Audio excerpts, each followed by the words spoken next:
1955 act के तहत उनको नागरिकता दिया गया। आज वो मुख्यमंत्री हैं।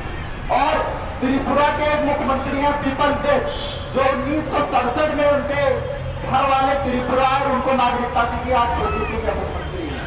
उसके बाद हरियाणा के जो मुख्यमंत्री हैं मनोहर लाल खट्टर, एक ने आरटीआई डाला कि आपके पास नागरिकता है कि नहीं है, एक आप बर्थ सर्टिफिकेट ही नहीं है, तो उन्होंने रिप्लाई किया हमारे पूरे कैबिनेट के पास नहीं है।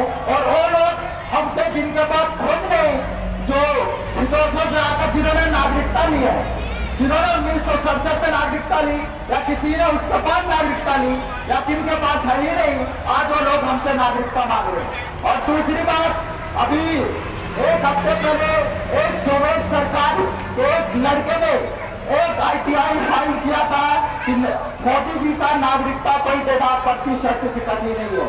तो वहां से रिप्लाई क्या आता है, जो पीएमओ से आता है, रिप्लाई आता है कि Modi ji is the citizens of India by birth, Article 3 is the choice of the birth. That's why no document show for the citizenship. जिस तरह मोदी जी क्लोज 3 के तहत बाई बर्थ के तहत यहाँ के सिटीजनशिप है, उसी तरह 137 करोड़ आवाम यहाँ की भारत की आवाम बाई बर्थ क्लोज 3 के तहत यहाँ की नागरिक है, उनको कोई कागज दिखाने की जरूरत नहीं है। और उनको कोई कागज दिखाने की जरूरत नहीं है। आज 7 लफ्जों में उनको ये कह दिया गया, कहते हैं जो इंतजार करने के लिए आए। और मैं एक बात ये कहूँगा कि आज हमारे इस प्रोटेस्ट में उन लोगों के भी याद कीजिए, यूपी में 25 लोग, आसाम में 5 लोग, तमिलनाडु में 1 लोग, मेघालय में 3 लोग, दिल्ली में 53 लोग और साथ ही साथ बिहार में 1 लोग, लगभग 100 से ज्यादा लोगों की मौतें हो चुकी है इस एक्ट के तहत। जो कानून का एक्ट आया, तो सीए एक्ट आया 1955 के एक्ट में जो तरमीम किया गया, जो अमेंडमेंट किया गया, इससे लगभग 100 लोगों की जाने जा चुकी है, 100 लोग शहीद हो चुके हैं। उसमें मुस्लिम, हिंदू, सिख सब लोग शहीद हुए।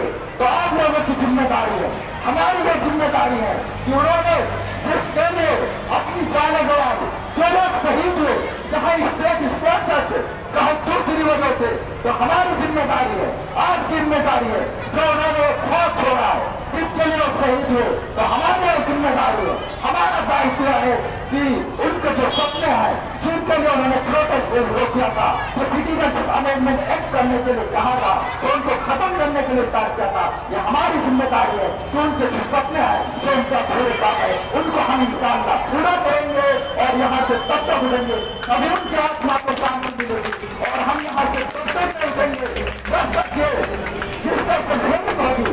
5 जनवरी को पिछली हियरिंग थी, सुप्रीम कोर्ट ने कहा था 5 हफ्ते का वक्त दिया था, लेकिन 5 हफ्ते से ज्यादा वक्त हो गया है, अभी सरकार ने कोई चाहिए नहीं किया। देखिए, किसी भी गवर्नमेंट को तोड़ने के लिए बहुत आसान काम है, किसी भी चीज को देश से लेकर करते हो, उसको जितना आप लंबा करेंगे तो ही है। जस्टिस डिले, जस्टिस डिनाई, तो कोई इंसान जब लंबा हो जाता है तो खत्म होने की कगार पर होता है। लेकिन हमको उससे होशियार रहना, जो उनको है उसको एक्सपोज करना होगा। हमने उनका हर झूठ को एक्सपोज किया। उन्होंने कहा डिटेंशन सेंटर कोई नहीं है, हमने उनको झूठ को एक्सपोज किया। उन्होंने कहा एनआरसी नहीं आएगा, तो उन्होंने हमको एक्सपोज किया। उन्होंने कहा सीए एनआरसी को कोई लेना देना नहीं है, हमको उनको झूठ को एक्सपोज किया। उन्होंने कहा एनपीआर एनआरसी को कोई लेना देना नहीं है, हमने उनको एक्सपोज किया। हमने इसी तरह से एक्सपोज किया है और एक्सपोज करते रहेंगे।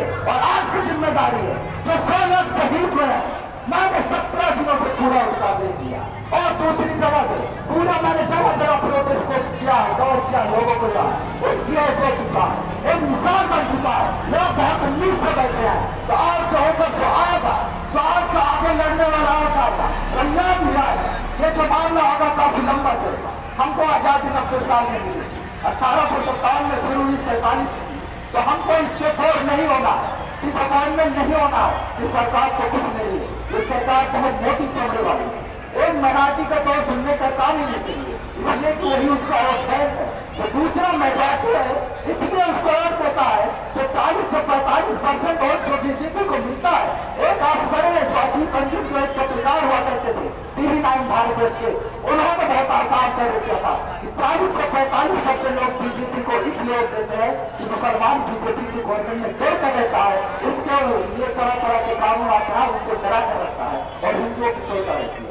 और मैं आपको बहुत एक इंटरेस्टिंग बात कहूंगा कि मैं यूपी से हूँ, मेरे पैदा होने से पहले मेरे घर पे एक दलित काम करता लगभग 25 से 30 साल, जो हम लोगों का हमारे घर में खाना पीना उसके लिए अलग से रहता था, हम लोग काका कहते थे। लेकिन 2014 में ऐसा नैरेटिव सेट हुआ, जब कमलाइज हो गया पूरा इंडिया, तो बीजेपी की सरकार बनी है, कोई विकास के नाम पर नहीं बनी है, एक कम्युनल पार्टी को बनी है। उसका माइंड इतना ज्यादा चेंज हो गया, हमारा जो घर है, हमारी जो प्रॉपर्टी है, उसके दिमाग में वहां के लोगों ने, अपर कास्ट वालों ने डाल दिया कि सादा जब यहाँ बीजेपी की गवर्नमेंट जीतेगी, जब योगी जी जीतेंगे तो लोग पाकिस्तान इनको बता दिया जाएगा और इनकी प्रॉपर्टी को हम लोग ऑक्युपाई कर लेंगे, प्लेस कर लेंगे, उनकी कब्जा कर लेंगे। उनका तो नैरेटिव बन चुका था। इसी वजह से दलितों का पूरा एक अभी नैरेटिव बना हुआ है कि मुसलमान यहाँ से चले जाएंगे, उनकी पूरी प्रॉपर्टी को हम ले लेंगे। ये पूरा नैरेटिव बना हुआ था, उसको तोड़ने का काम है। और जब 40 से 45% जो बीजेपी को मिलता है सिर्फ इसी पे मिलता है, वो बहुत कम लाइव होता है, उसको तोड़ने का काम करना है। आप लोगों को तब तक क्या रहना है जब तक ये सरकार आपके आगे झुक नहीं जा सकती। आप इसमें एनआरसी के लिए बहुत सिंपल है, एनआरसी आप ये कह दीजिए एनआरसी कभी नहीं आएगा और एनपीआर आप कराइए, मैं उससे नहीं रोक सकता हूँ। एक बात नहीं रखते कि एनपीआर और संसद एक ही है, जो एनपीआर और संसद जो आप समझिए, संसद जो है 1871 में स्टार्ट हुआ, 1872 में स्टार्ट हुआ था ब्रिटिश गवर्नमेंट में। उसके बाद 1883 हुआ, तब से हर 10 साल से संसद होता है। और जो संसद का एक्ट है 1948 है, 1948 1948 के कानून के तहत है। और जो एनपीआर का एक्ट है 1955 1955, तो इसका अमेंडमेंट किया गया 2K3 2003 में एनपीआर क्लोज 4 और क्लोज 5 में काफी तौर पर लिखा है कि अमेंडमेंट एक किया था। और जो संसद का डाटा जो होता है ये सरकार जो लेती है और डिस्क्लोज नहीं होता। अगर मेरा संसद सरकार लेके जाएगी तो पब्लिक डोमेन में नहीं ला सकती कि मेरा नाम शादाब है, मेरी इतनी उम्र है, मेरा पिता नाम है, ये सरकार नहीं दे सकती। इसलिए तो उसके हेल्थ में लिखा है और पब्लिक डोमेन में नहीं हो सकता, लेकिन एनपीआर पब्लिक डोमेन में हो सकता है। बार ये बात नहीं डालेंगे कि एनपीआर में 2017 भी हुआ था, यूपीए में भी हुआ था। मैं आपको बहुत क्लियर बता रहा हूँ, एनपीआर जो 2010 में हुआ था वो सिटीजनशिप अमेंडमेंट एक्ट जो उससे नहीं हुआ, लेकिन जो एनपीआर का जो नोटिफिकेशन आया है वो सिटीजनशिप अमेंडमेंट एक्ट 2003 का जो एनपीआर है उसके रूप में हिसाब से आया।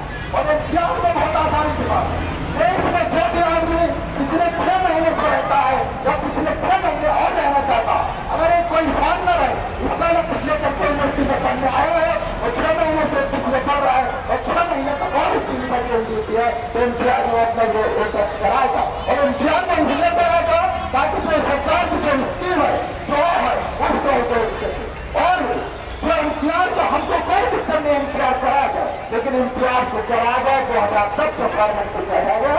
2010 में जो एनपीआर में जो क्वेश्चन थे तो 13 क्वेश्चन थे और इस मतलब 21 क्वेश्चन है। तो जो 8 क्वेश्चन जो क्वेश्चन एडिशनल क्वेश्चन जो ऐड किया गया उससे हमको इख्तिलाफ है, डिसएग्रीमेंट है, खास करके उससे जिसमें पूछा जा रहा है आपके माँ और बाप कहाँ पैदा हुए और कब पैदा हुए, ये हम भी बताएंगे। आप इसको पूछने का क्या मतलब है, आप उससे पूरा डाटा कलेक्ट कर रहे हैं और इसको आप एनआरसी में इस्तेमाल करेंगे, इसलिए आप पूछ रहे हैं कि आपके अबू अम्मी कब पैदा हुए। मेरे अबू अम्मी के पास कोई सर्टिफिकेट नहीं है। इवन वहां पर पहले लोग कौन हॉस्पिटल में पैदा होते थे, पहले लोगों को आप अपने दादा नानी से पूछो इनकी पैदाइश कब हुई, सादात की और फला की पैदाइश कब हुई, तो यहाँ दादी और नानी इस तरह बताती है कि बरसात से पहले पैदा हुए, वो जाड़े में पैदा हुए, वो गर्मी में पैदा हुए। और हॉस्पिटल का नहीं होता था जिससे लोगों का सभी पूछे। सरकार को इस कहने के बाद और खास करके मुसलमानों के साथ साथ जो लोग जिनके पास कोई जमीन नहीं है, जो उनके फार्मर जो फाइनेंस मिनिस्टर अरुण जेटली हुआ करते थे, तो राज्यसभा में जब अपोजिशन लीडर थे तो उन्होंने ये कहा था कि देश में 25 करोड़ ऐसे लोग हैं जिनके पास कोई जमीन के कागज नहीं है, जिनके कोई जमीन नहीं है।